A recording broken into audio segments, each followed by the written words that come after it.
talk about it in two different ways. One is obviously a big part of the policy discussions around what to do, reopening the economy, et cetera, have been based on forecasts. And forecasts are based on assumptions. So I think number one, it's gotten the whole populace more excited or more interested, if you'd like, on what assumptions are reasonable, what assumptions are supported by data, and what assumptions can actually help build a forecasting model.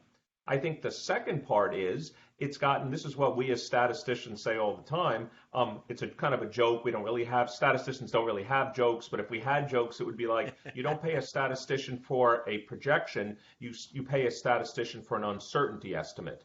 And so what I think people have also learned is that these confidence intervals, these intervals by which, whether it's the death rate, the number of people infected, these are still fairly wide intervals. We have some data, not a ton of data. Some of the data is unbiased, some of it could be biased. And so I think analytics is going to play a huge role in both local and government level decision making going forward. In my view, let's be clear about this. Analytics here, statistics, projections, testing, random sampling, false negative, false positive rates, these are all obviously crucial to making an informed decision. But at the end of the day, in my view, it's a decision support tool. At the end of the day, the death rate is not going to go down to zero. The infection rate is not going to go down to zero.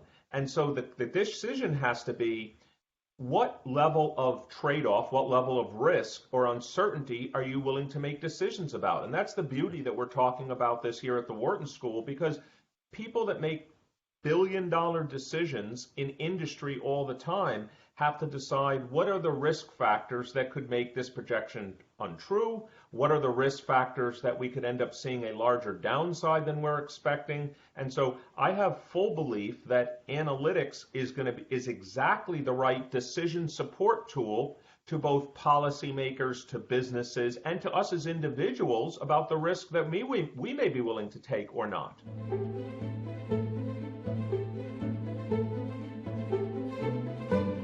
One challenge businesses going forward face is you ramp up supply right now because there's massive demand for certain, let's say, in-home services, but that may not last forever. This is the classic OR, operations research problem of if you heavy up supply and then demand is cyclical, then you can get stuck with oversupply. So one challenge businesses are going to face is massive demand now, that massive demand might not last. So that's one challenge. The second interesting part, I'll put on my department chair marketing hat now. I'll put on my marketing hat as opposed to my statistics hat. I'll give an example for myself.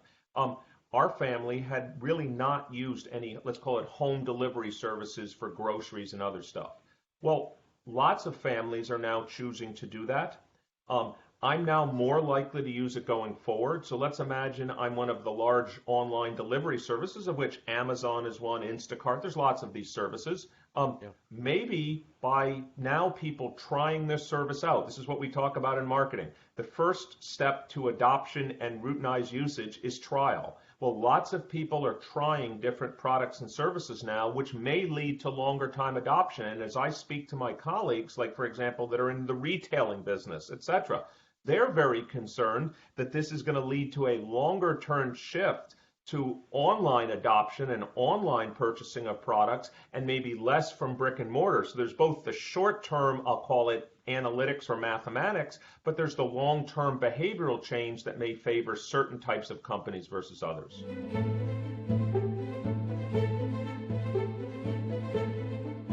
I think a couple things that may result from this is number one, which is, we call it the old 80-20 rule of marketing, which is 80% of your revenue typically comes from 20% of your customers. Now, of course, then the question is, which 20%? Well, I think small businesses are going to find out or be forced to find out very quickly, because I find it difficult or almost impossible to believe that the number of unique customers that most businesses are going to have is going to quickly go back to the level it was at before. Now that, by the way, I just said unique customers. I didn't say revenue. I didn't say profitability. I said the number of unique customers. So number one, people are going to have to use analytics to understand all customers are not created equal. The second thing people are going to have to focus on is as companies are trying to reacquire customers, it gets back to my three favorite letters in marketing, which is CLV, customer lifetime value. Everyone's going to be rushing to acquire customers, but you want to acquire customers that are profitable. So I think that's another issue that's going to be challenging. And then the third part I would say is around optimal marketing, which is firms are going to be offering, they already are offering discounts. A lot of firms should start thinking of this as an opportunity to experiment. What depth of discount should I give? Because, for example, let's imagine Dan Loney gets a discount offer for 50% off to try some service during these times. Well, you might get used to paying 50% off. So I think those three things, which is who are your profitable customers, thinking about customer lifetime value, and thinking about the impact of what we call acquisition via a certain channel. If you acquire people a certain way, they may get used to it. So I think all small businesses, they may not use that language or jargon, but they're going to be forced to be thinking about a smaller set of more profitable customers. Let me address that in two ways from an analytics perspective. Number one, it's exciting from this perspective. If there's anything exciting and positive that could come out of this tragedy, there are some good things that can come out of purely from a mathematical or analytics perspective. So number one, let's imagine we look at performance. Well, we've got 50 years of data where there are fans in the stands. We can now look at performance. Like, for example, does a pitcher not get as amped up? And maybe we can look at pitch speeds. Does a golfer maybe not hit the ball as far, or maybe the golfer doesn't have to worry about hitting the crowd, so the golfer can actually shoot the shot differently.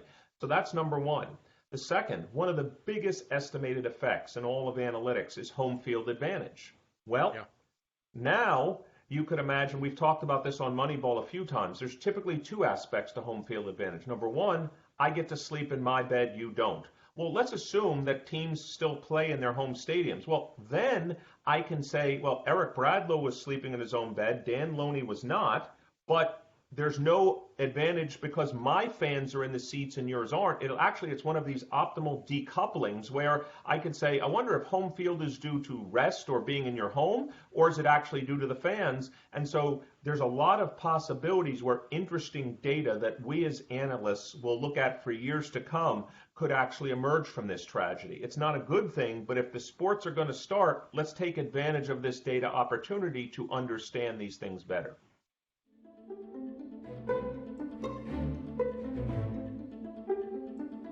Number one, it would be a little bit challenging, the perceptual nature of it, if all of a sudden the only students back on campus at the University of Alabama are the football players. That would be challenging from many perspectives. And then the second aspect you bring up is, let's imagine, like, for example, all the spring sports got canceled this year. As you know, college players in many sports are the pipeline to the pros. It'll be very interesting to see what happens, a year, 2 years, 3 years from now. Let's imagine college athletics has to change in some systematic way. Well, maybe there's not as much pipeline into the professional level. So I think it's a challenge both at the current collegiate level, and there could well be an impact for people where college is the gateway to the professional level.